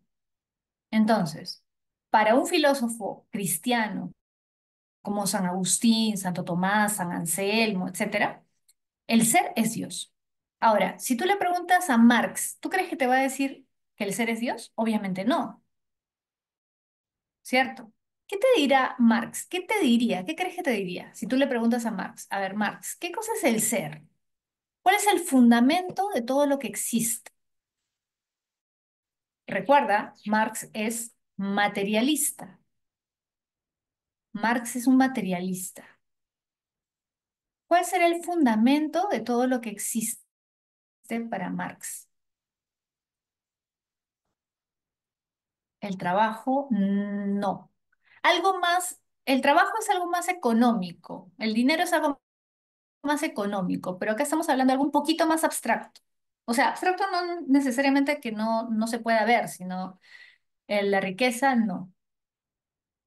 La economía es importante para Marx, ¿ah? Pero no es algo así tan económico. El valor de las cosas, no. ¿Saben cuál es el ser para Marx? Marina, lo palpable, sí, pero ahí tiene, Marina está un poquito más cerca, pero es algo, digamos, más exacto, Adrián, la materia. Por eso Marx es materialista, la materia, porque de la materia surge todo.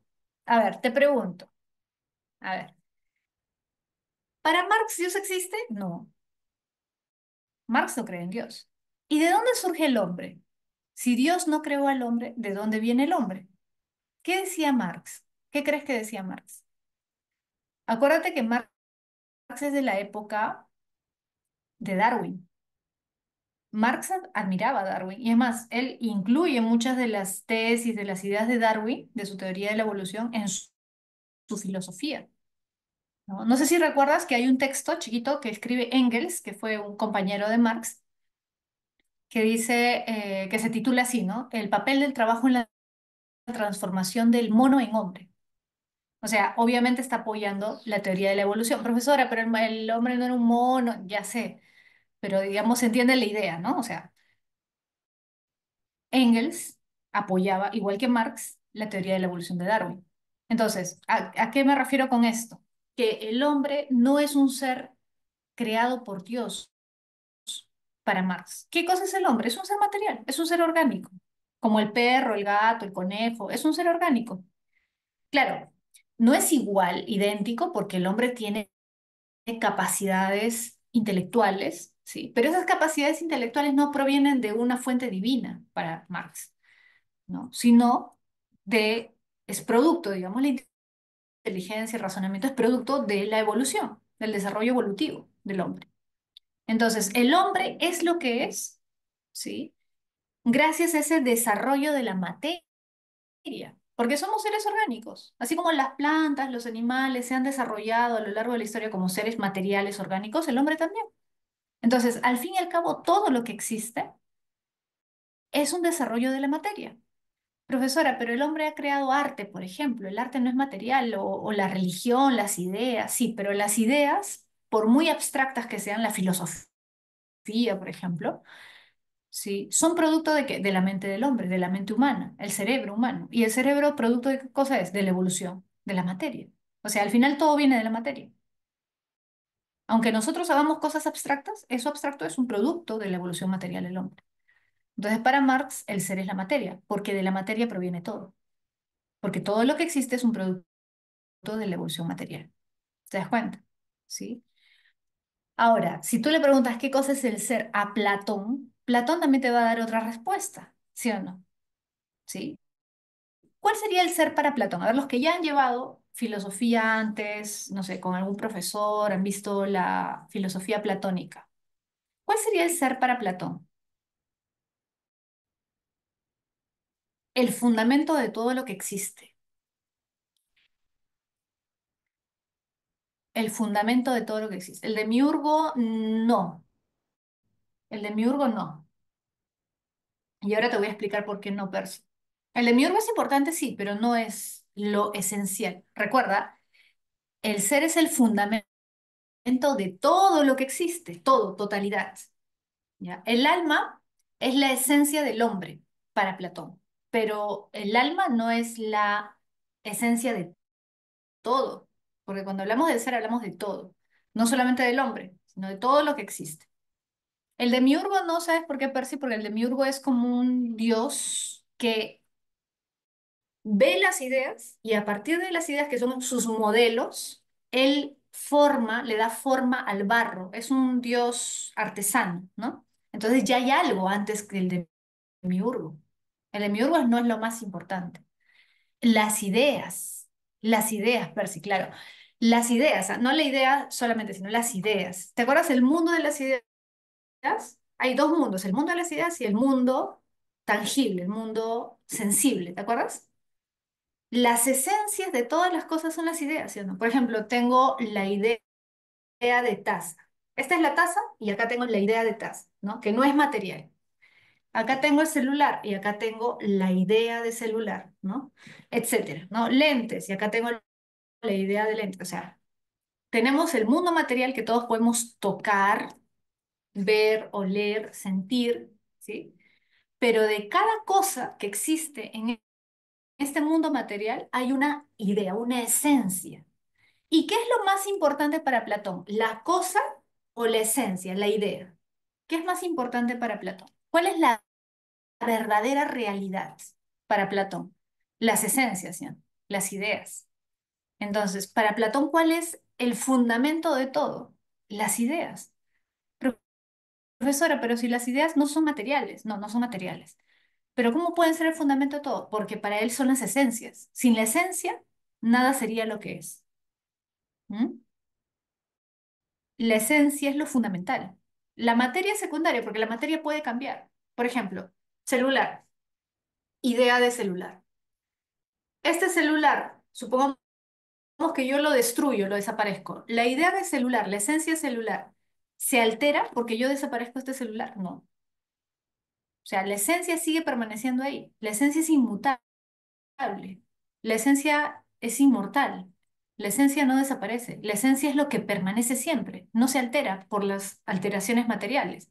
Entonces, la esencia es superior a la cosa. ¿Se entiende? Por eso para Platón, las esencias, las ideas, el mundo de las ideas es la verdadera realidad. ¿Sí? Es la verdadera realidad. ¿Correcto? El mundo de las ideas sería el ser para Platón. O las ideas, ¿no? Serían el ser para Platón. Entonces, te das cuenta que la palabra ser va a cambiar de significado dependiendo de la filosofía, dependiendo del filósofo. ¿Sí? Entonces, no hay un significado absoluto, pero ¿cuál, digamos, es el significado general, fundamento de todo lo que existe? O también totalidad, ¿no? La totalidad o el fundamento de la totalidad, ¿ya? Dependiendo de qué te estén hablando, ¿no? Puede tener esos dos significados. Ok, pasamos ahora a nociología. ¿Qué cosa es la nociología? La nociología es el estudio del conocimiento. Nociología viene de gnosis. Gnosis en griego significa conocimiento. ¿Ya? Entonces, acá, ¿qué hacen? Por ejemplo, Kant, Descartes, que hablan de temas nociológicos, ¿no? De conocimiento. Se preguntan, por ejemplo, ¿de dónde viene el conocimiento? ¿Cuál es el conocimiento verdadero? ¿Cuál es el origen de todo conocimiento? ¿No? ¿Te acuerdas que Descartes dice la razón es la fuente del conocimiento? Mientras que los empiristas dicen no, la experiencia es la fuente de conocimiento. Entonces, todas esas discusiones, debates acerca de dónde surge el conocimiento, qué es el conocimiento, eso lo aborda la nociología. Y como te darás cuenta, obviamente, esto está relacionado con otras áreas del conocimiento como la psicología. Por eso es que la filosofía es tan importante para los psicólogos, ¿no? Saber de filosofía es fundamental para un psicólogo, ¿no? La epistemología, episteme. Epistemología viene de la palabra episteme, que significa ciencia, o también en griego significa conocimiento verdadero, ¿ya? Por ejemplo, uno de los primeros que usa ese término es Platón, para diferenciar el conocimiento verdadero del conocimiento aparente. El conocimiento verdadero es el conocimiento de las esencias, conocimiento aparente es conocimiento de las cosas materiales, ¿no? Porque uno se guía por las apariencias, ¿no? Epistemología, repito, es el estudio de la ciencia, ¿no? Eso lo vamos a ver en el transcurso del siglo también, ¿no? Epistemólogos son filósofos que se especializan en temas de ciencia. Ya. No son científicos, sino que se hacen preguntas relacionadas con la ciencia, ¿no? Preguntan, por ejemplo, ¿cuál es el método científico correcto? ¿Cómo puedo distinguir una ciencia de una disciplina que parece científica pero no lo es, ¿no? O de una práctica que puede parecer científica pero no lo es. Por ejemplo, hay muchos epistemólogos que consideran que el psicoanálisis no es científico, ¿no? Que cuestionan la cientificidad del psicoanálisis, ¿no? ¿Es ciencia o no? ¿Por qué sí o por qué no? ¿Ya? La axiología, axios.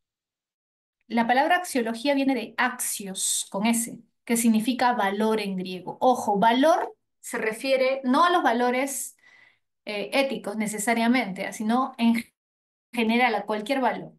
El valor se refiere a todo lo que hace valioso algo. Por ejemplo, tú valoras tu celular. ¿Por qué valoras tu celular? Ah, porque el celular cuesta, ¿no? Más o menos caro y con el celular puedes buscar información, puedes tomar fotos, qué sé yo. Tú valoras tu celular. ¿Y por qué valoras tu celular? Por su utilidad, porque es útil para ti. ¿Sí? ¿Eso es un valor ético? No. Un valor estético, no, es un valor económico, ¿sí? Tú valoras, no sé, tienes una taza que es tu taza favorita, supongamos. ¿Por qué la valoras? Ah, porque me parece bonita. Ya, estás teniendo un valor estético, ¿no? O te gusta tal película. ¿Por qué te gusta? Me parece bella. Valor estético. Tú valoras a tu amigo José. ¿Por qué valoras a tu amigo José? Ah, porque es una buena persona. Ah, ya, lo estás valorando desde el punto de vista ético. ¿Te das cuenta? El valor no se refiere solo a un tipo, sino que hay muchos tipos de valor. ¿Valoras tu vida o no?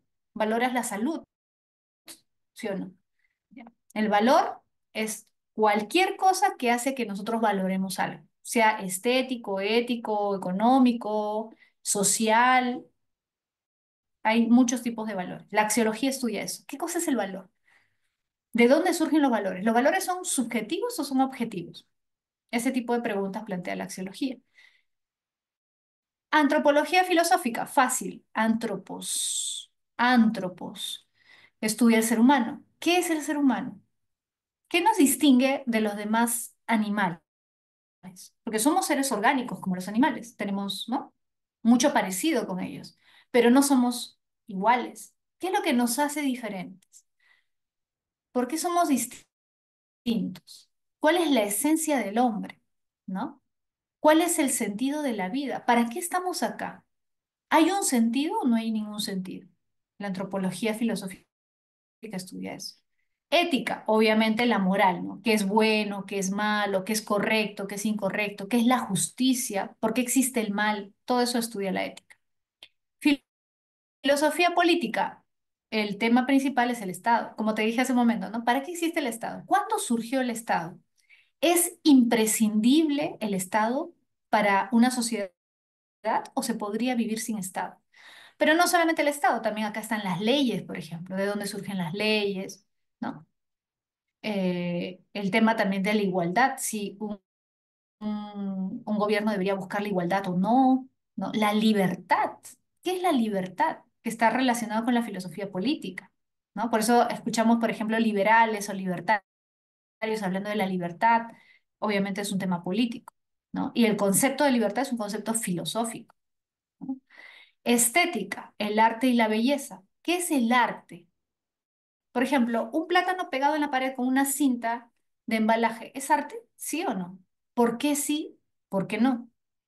Recuerda, la filosofía fundamenta. El filósofo no te va a decir, ah, no, no es arte. O te puede decir, ¿no? Pero te tiene que explicar por qué. Ya, no es arte. ¿Por qué no es arte? Dame una explicación, un argumento. La belleza, ¿qué es la belleza? ¿Por qué decimos que hay cosas bellas y que hay cosas que no son bellas? ¿La belleza es relativa, es subjetiva o no? ¿No? ¿Qué concepto de belleza existía en la antigüedad? ¿Ese concepto es igual al concepto actual de belleza? Todo eso estudia la estética, ¿sí? Bien, entonces ya vimos todas las disciplinas filosóficas y ahora sí nos vamos a la parte práctica, ¿ya? Recién veo la tortuga de Natalie. Natalie puso la foto de su tortuga. A ver, voy a compartirles la práctica, ¿ya? Ratito. Acá está. ¿Qué tal, chicos? A ver, mientras les voy compartiendo. ¿Se ha entendido? ¿Tienen alguna duda, alguna pregunta? ¿Se ha comprendido bien? ¿Tienen preguntas, dudas, comentarios? ¿Todo ok? Ok, gracias, Marlon. Ya, ya está. Ya se puede ver, ¿no? Ya, a ver, vamos a aumentar un poquito para que se vea bien. Ya, ahí se ve bien, ¿no? Empezamos. A ver, chicos. A ver, a ver. Empezamos con las preguntas. A ver, el primer texto dice así. Advenimiento de las polis, nacimiento de la filosofía. Recuerda que las polis son las ciudades griegas, ¿no? Las polis son las ciudades griegas. ¿Ya? Ya.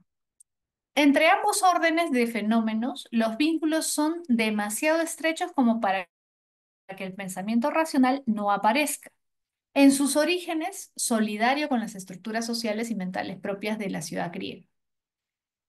Así, localizada de nuevo en la historia, la filosofía se despoja del carácter de revelación absoluta que a veces se le ha prestado, saludando en la joven ciencia de los jonios a la razón intemporal. Ya, mira, la ciencia de los jonios. Claro, porque la zona donde surge la filosofía se llama Jonia, ¿ya? ¿Y por qué te hablo de ciencia? Porque ya te dije que los primeros filósofos eran filósofos que estudiaban la naturaleza, ¿no? Es una ciencia, digamos, una protociencia, una ciencia en pañales, una ciencia que recién está iniciando, digamos, sus primeros pasos, no está dando sus primeros pasos, ¿no? Dice, saludando a la joven ciencia de los jonios a la razón intemporal. Claro, porque como te decía, no tenían pues tantos instrumentos. Entonces, ¿qué hacían los primeros filósofos para investigar la naturaleza? Usaban su razonamiento nada más. O básicamente, ¿no? Lo más importante era su razonamiento. Unían, ¿no? Observaciones que habían tenido, iban ahí tratando de encontrar explicaciones, ¿no? Sobre las cosas. A la razón temporal que vino a encarnarse en el tiempo. La escuela de Mileto, ¿ya? Luego vamos a ver eso la próxima semana. La escuela de Mileto se llama así porque es la ciudad de Mileto, ¿te acuerdas? Tales, Anaximandro y Anaxímenes fueron de Mileto. A eso se le llama escuela de Mileto porque fueron tres filósofos. Tales, Anaximandro y Anaxímenes. Me lo voy a poner acá. Acá en el chat lo estoy poniendo para que todos sepan de qué estoy hablando, ¿ya? Parece que la próxima semana vamos a ver un poquito de esto, así que ahí ya les va a quedar más claro. Ellos tres eran de la ciudad de Mileto y aparentemente tuvieron relación entre ellos, o sea, Tales fue maestro de Anaximandro y Anaximandro parece que fue también maestro de Anaxímenes, ¿ya? La escuela de Mileto no vio nacer la razón. Ella construyó una razón, una primera forma de racionalidad. Es lo que te decía hace un momento. ¿Por qué son importantes los primeros filósofos? Porque son los primeros en la civilización occidental, ¿ya? En tratar de entender la realidad de forma racional, tratar de comprender el mundo de forma racional, ¿sí? Por eso hablamos del paso del mito al logos. Ellos descartan las explicaciones mitológicas y tratan de entender la realidad de forma racional. A ver, la pregunta dice, sobre el advenimiento de las polis y el nacimiento de la filosofía según Bernat, identifica la alternativa que contenga solo afirmaciones correctas. A ver, uno, el pensamiento racional griego surgió con el afán de revelar y cuestionar las bases del mito como fundamento del saber en comunión con las creencias sociales de la polis. Solo, a ver, dice, sobre el advenimiento de las polis y nacimiento de la filosofía, según Bernat. ¿Ya? Solo las correctas. El pensamiento racional griego surgió con el afán de revelar y cuestionar las bases del mito como fundamento del saber en comunión con las creencias sociales de la polis.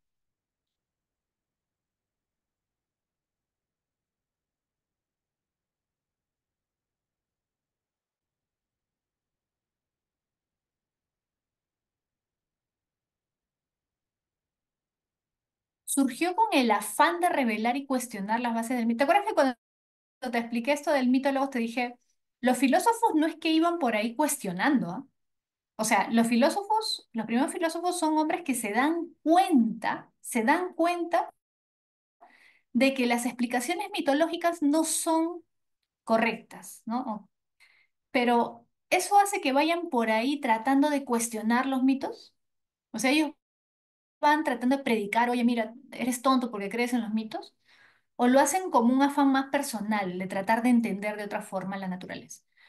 Claro, ellos no van con el afán de cuestionar las bases del mito. Ellos siguen, ojo, a todos los filósofos griegos, a pesar de que a veces quizás no nos damos cuenta de eso, no sabemos, ¿no? Los filósofos, o sea, Sócrates, Platón, Aristóteles, ellos no creas que como eran filósofos, ya no participaban en los ritos, decían que eran ateos, como ahora, no. O sea, una cosa es como somos ahora y como era antes. Antes tú no podías decir, yo no creo en los dioses. Si alguien dudaba de tu creencia en los dioses, te podían hacer un juicio. Es más, a Sócrates le hacen un juicio justamente porque muchos interpretaron que sus ideas ponían en duda las creencias religiosas, ¿sí? Por eso es que lo acusan de impiedad. No sé si te acuerdas en la apología de Sócrates, lo acusan de corromper a la juventud y de impiedad. ¿Qué es impiedad? De ir en contra de la religión. ¿Y por qué creían que iba en contra de la religión? Porque algunas de sus ideas aparentemente cuestionaban la religión griega, ¿no? Entonces, los filósofos no iban por ahí diciendo el Zeus no existe, no. Ellos eran muy respetuosos de la religión, ¿sí? La primera es falsa, la primera es falsa, ¿ya? El pensamiento racional no surge con el afán de cuestionar las bases del mito y de revelar eso. Dos, la escuela de Mileto fue la creadora de la razón fundamental que da cuenta de todo lo material y necesario en la ciudad-estado a lo largo de la historia. La escuela de Mileto fue la creadora de la razón. No. Dice, la escuela de Mileto no vio nacer la razón, ella construyó una razón, ¿sí? Una primera forma de racionalidad. Ella construye una primera forma de racionalidad. ¿Ya? Da cuenta de todo lo material necesario en la ciudad-estado a lo largo de la historia. No. La dos tampoco es verdadera. Tres, la filosofía griega debe entenderse en su contexto histórico y no como una revelación absoluta. Debe entenderse en su contexto histórico y no como una revelación absoluta. Eso sí es verdadero. Esto sí es verdadero, porque claro, lo que te está diciendo es que para entender cómo surge la filosofía, hay que entender primero esto, las polis. ¿Cómo eran las polis? El nacimiento de la filosofía no hubiera sido posible sin esas polis que tenían una serie de características, ¿sí? Entonces, el pensamiento racional surge a partir de ese contexto, ¿no? Surge a partir de ese contexto, ¿sí? No como una revelación, claro, porque si fuera como una revelación absoluta sería, ah, ya, de la nada surgió. De la nada, no.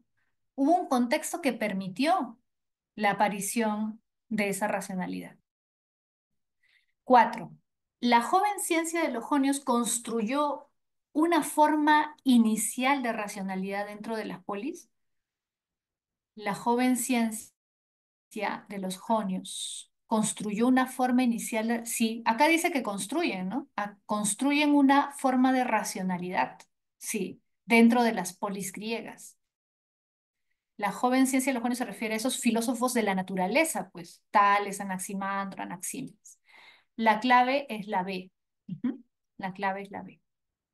A ver, vamos a la segunda. Yo creo que esta está un poquito complicada porque han sido un poquito largas las alternativas y a veces confunden, ¿no? Cuando son un poco largas. A ver, vamos a la segunda. Dice, a partir del texto de Bernal, ¿se puede inferir qué? A ver, ¿qué se puede inferir? La filosofía griega surge como una revelación. Como una revelación, no, porque recuerda que surge a raíz del contexto histórico. Percy dice, Miss, una pregunta. En la antigua Grecia tú podías opinar, dar tu punto de vista, pero no cuestionar, contradecir la religión griega. Sí, o sea, no podías cuestionar tan abiertamente la religión, ¿no? Porque eso era signo de que estabas siendo irrespetuoso con los dioses, ¿no? O que cuestionabas a los dioses. Pero sí podías cuestionar ciertas cosas, ¿no? No podías ser tan abiertamente crítico con la religión, ¿sí? No, porque la religión era parte de la política. O sea, ser un buen ciudadano significaba ser respetuoso con los dioses. Y ser respetuoso con los dioses significaba rendirles culto, respetar los ritos, hacer ofrendas, ¿no? O sea, era parte de la vida de todos. Tú tenías que participar también, aunque no creyeras, ¿no? Entonces, podías dar opiniones un tanto controversiales, sí, siempre y cuando no atacaras directamente la religión, sí, pero sí era importante la religión. Era muy importante. A veces tenemos una imagen muy idealizada de los griegos, ¿ah? Pero no, no era tan así. Por eso les decía, Sócrates es condenado por impiedad, porque algunas de sus ideas filosóficas se consideraban que iban en contra de la religión. Entonces, si habían crímenes, por decirlo así, contra la religión, ¿no? En esa época. O si, por ejemplo, tú atentabas contra una estatua de un dios y se enteraban que tú habías, por ejemplo, cortado la mano de una estatua de Zeus o algo por el estilo, te podían también hacer un juicio, ¿no? Sí, porque era una falta de respeto, ¿no? Contra la religión. A ver, a partir del texto de Bernard se puede inferir que, ¿cuál sería la clave? Marlon dice casa. A ver, el pensamiento racional se desarrolló en un contexto de transformación social vinculado a las polis. Claro, el texto, si te das cuenta, hace énfasis en que las polis, el nacimiento de la filosofía se da en las polis, que están relacionados. Ambos órdenes de fenómenos de los vínculos son demasiado estrechos. O sea, la filosofía surge en buena medida gracias a que las polis tenían ciertas características, ¿no? Exacto. ¿Y hubo un contexto de transformación social? Sí, ¿no? Por lo que te decía, lo político, por ejemplo, los conflictos con los persas, ¿no? La aparición de la libertad de expresión, el desarrollo del comercio, ¿no? El vínculo con otras culturas, sí. Ese desarrollo de las polis permitió la aparición de ese pensamiento racional. Casa, ¿ya? Dos es casa. Muy bien, Mar. Pregunta 3. A ver, relacione correctamente los siguientes conceptos con su significado en el contexto de testimonio. A ver, Pitágoras, Sofo, filósofos. A ver, filósofos. Viene de filosofía, obviamente. Filosofía que significaba amor por la sabiduría. ¿Qué es el filósofo? El amante del conocimiento, ¿sí o no? El que ama con... El filósofo no es sabio. El sabio es el sofos. El sabio es el que ya sabe. El que ya sabe tiene que seguir indagando, no, porque ya es un sabio. El filósofo no es un sabio. El filósofo es el que siempre quiere aprender. El que está constantemente haciéndose preguntas. ¿Te acuerdas? La filosofía es problemática. Siempre está indagando, preguntando. Acuérdate de Sócrates, la mayéutica. Entonces, ¿la A cuál será? Representa la figura del sabio tradicional que posee el conocimiento. Obviamente, Sofos, dos, ¿sí o no? La 2 sería A. Esta es la única que tiene dos A. Vamos a confirmar. A ver, 3 filósofos. 3B, concepto que se refiere al pasar de la posesión a la búsqueda incesante. Claro, el filósofo no es el que posee, es el que busca constantemente el conocimiento, ¿sí? Por eso el filósofo siempre está preguntándose cosas. 3, barco. El filósofo no tiene respuestas, siempre tiene nuevas preguntas, ¿no? Pitágoras, a ver, uno casa, dice, figura que introduce una nueva manera de entender el conocimiento desplazando la idea de la sabiduría como un estado a la de un proceso. Claro, lo que pasa es que Pitágoras es considerado el primer filósofo que es consciente, digamos, ¿sí? De que la sabiduría, o perdón, se da cuenta de que el conocimiento implica el estar siempre investigando, conociendo nuevas cosas. Pitágoras es el que introduce el término filósofo.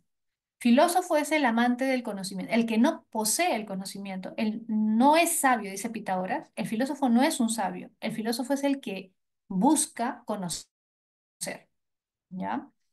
Y 4 de fenómeno que en la tradición previa estaba asociado a la maestría, pero con la filosofía adquiere una nueva dimensión, es a ver. Es la A, ¿ya? Es la A. A ver. 4. Con respecto al origen de la filosofía, marque la alternativa que contenga solo afirmaciones correctas. A ver, 1. La filosofía tuvo su origen en el siglo VI a.C. en las ciudades griegas del Mediterráneo oriental, específicamente en Jonia. ¿Correcto o incorrecto? Ciudades griegas del Mediterráneo oriental, Asia Menor, ¿sí o no? En Asia, Oriente, en Jonia, sí, correcto. La primera es correcta, ¿ya? Esta es correcta. Vamos a marcar, ¿ya? 2. Según Aristóteles, el asombro y la admiración fueron factores clave que impulsaron las primeras investigaciones filosóficas. Ya, de eso no hemos hablado mucho ahora, pero sí es cierto. Para Aristóteles hay un origen circunstancial. La filosofía surge porque nos asombramos frente a lo desconocido. O sea, hay cosas que no entendemos y frente a eso que no entendemos queremos explicaciones y comenzamos a indagar. Por ejemplo, los primeros filósofos no entendían por qué se daba un terremoto y comenzaron a indagar. No entendían por qué se daban una tormenta, pero no creían en las explicaciones mitológicas, entonces comenzaron a indagar. Esa es verdadera. Para Aristóteles, ¿el asombro y la admiración fueron factores claves? Sí, sí, el asombro y la admiración. Igual, por ejemplo, cuando nos preguntamos si hay algo después de la muerte, ¿por qué? Porque la muerte a veces nos sorprende, ¿no? No esperamos que alguien muera, por ejemplo, y nos comenzamos a cuestionar qué es la muerte, hay algo después de la muerte, y nos comenzamos a hacer preguntas filosóficas. Tres, la duda desempeñó un papel fundamental en el nacimiento de la filosofía al cuestionar las explicaciones míticas tradicionalmente aceptadas. La duda desempeñó un papel importante, claro. Justamente los primeros filósofos no es que comiencen a ir por ahí a decir que los mitos son falsos, pero sí dudan de los mitos. Y como dudan de esos mitos, tratan de encontrar respuestas diferentes, ya no mitológicas, sino naturales, ¿sí? Cuatro, la creencia es un obstáculo absoluto para la filosofía, ya que impide cualquier tipo de conocimiento racional. La creencia es un obstáculo absoluto para la filosofía, no. Eso sí no es correcto. ¿Por qué? Porque si bien la filosofía tiende a cuestionar las creencias, no toda creencia necesariamente es negativa.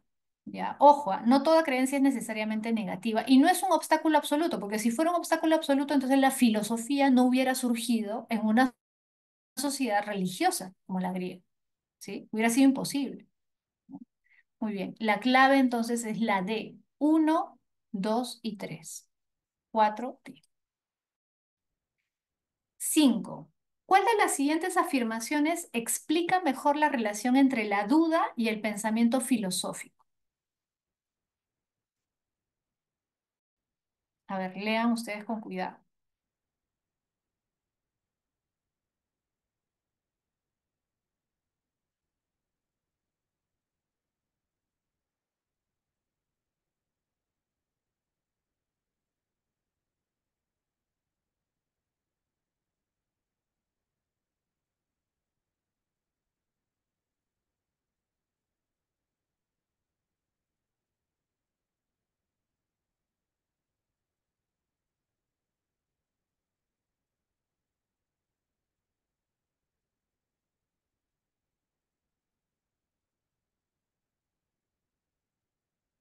A ver, Daniela dice la B, Percy también la B. Drake dice, profesor, ¿no pregunta la filosofía y las polis evolucionan juntos? Las polis surgen antes de la filosofía porque las polis son las ciudades griegas, ¿no? Que tienen sus estructuras y todo. Pero sí es cierto que la filosofía, o sea, la filosofía surge en buena medida porque las polis existen. O sea, sin las polis griegas tal como estaban estructuradas, la filosofía no hubiera surgido, ¿no? Hay cierta relación, sí, lo que dice Bernán en la primera lectura que vimos, ¿no? Sí. Hay un desarrollo, una evolución de las polis en parte gracias a la filosofía, también podríamos decir porque los filósofos fueron parte importante de la cultura griega también, ¿no? Como personajes, ¿no? Las cinco, exacto, ya dos personas me dieron la clave, es la B. La actitud filosófica surge cuando se pone en cuestión, ¿no? Se cuestiona el conocimiento heredado, impulsando la búsqueda de explicaciones más racionales. No se abandona cualquier forma de creencia porque ya les dije que los filósofos no es que renuncien a la religión, ni siquiera podían hacerlo. Y es más, las creencias, ojo, no eran del todo cuestionadas. ¿Por qué? Porque también hay que tener en cuenta que los primeros filósofos buscan explicaciones racionales, pero también usan algunas de sus creencias mitológicas, ¿no? Para tratar de darle cierto fundamento o tratan de racionalizar sus creencias en algunos casos. O sea, no abandonan completamente, ciertas ideas, ¿sí? No es que abandonen completamente ciertas ideas. A ver, la 6 dice, ¿qué relación existe entre la inestabilidad política en las colonias griegas y el surgimiento de la filosofía? ¿Te acuerdas que hablamos de eso? El conflicto con los persas.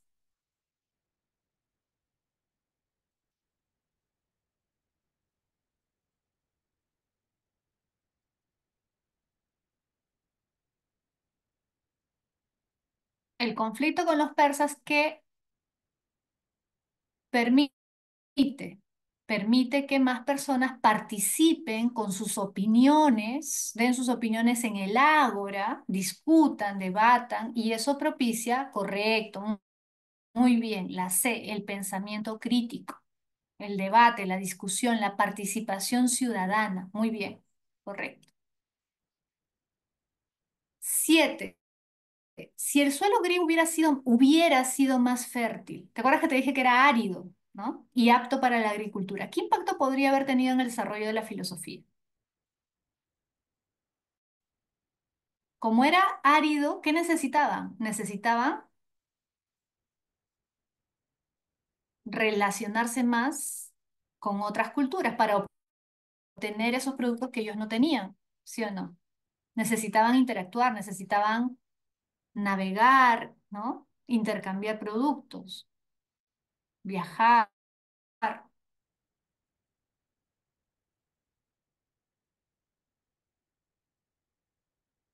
Si hubiera sido más fértil, no hubieran tenido tanta necesidad de interactuar, tanta necesidad del comercio, ¿sí o no?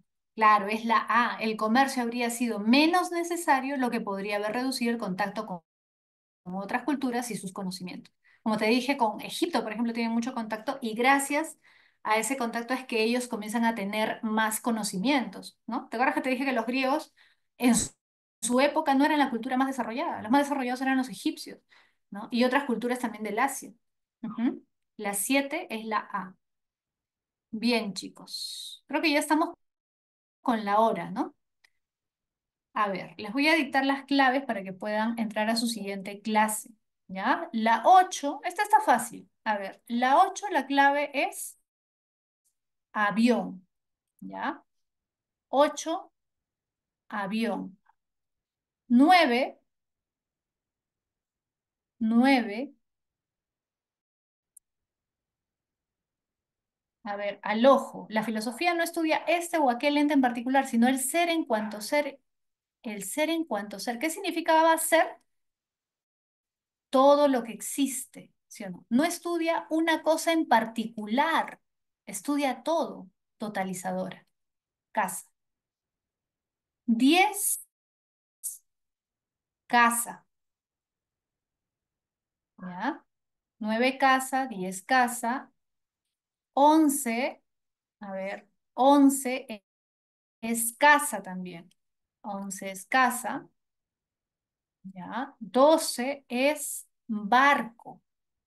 Aprovecha que no hemos terminado la práctica para que repases la clase de hoy día, ¿ya? Estas claves márcalas aparte y luego confirma, lee y confirma. Si tienes alguna duda sobre las claves, la próxima semana me dices. 13, árbol. 13, árbol. 14, árbol. Árbol. Y 15, dado. Dado. La capacidad de maravillarse ante lo inexplicado. Aristóteles.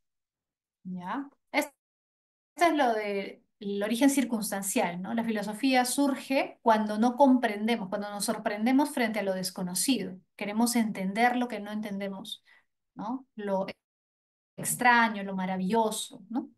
Muy bien, chicos. 15 da. Bien, entonces ya nos estamos viendo la próxima semana, ¿ya, chicos?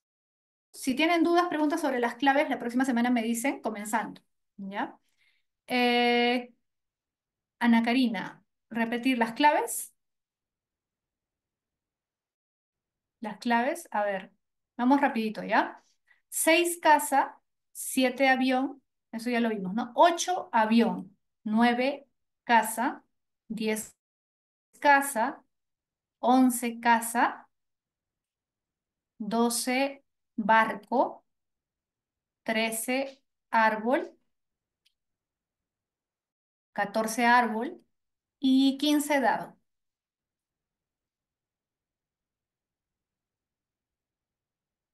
Ya, chicos. Ahora sí los dejo para que puedan entrar a su siguiente clase, ¿ya? Bien, ya nos estamos viendo. Cuídense mucho. Nos vemos, chicos. Cuídense. Chao, chao.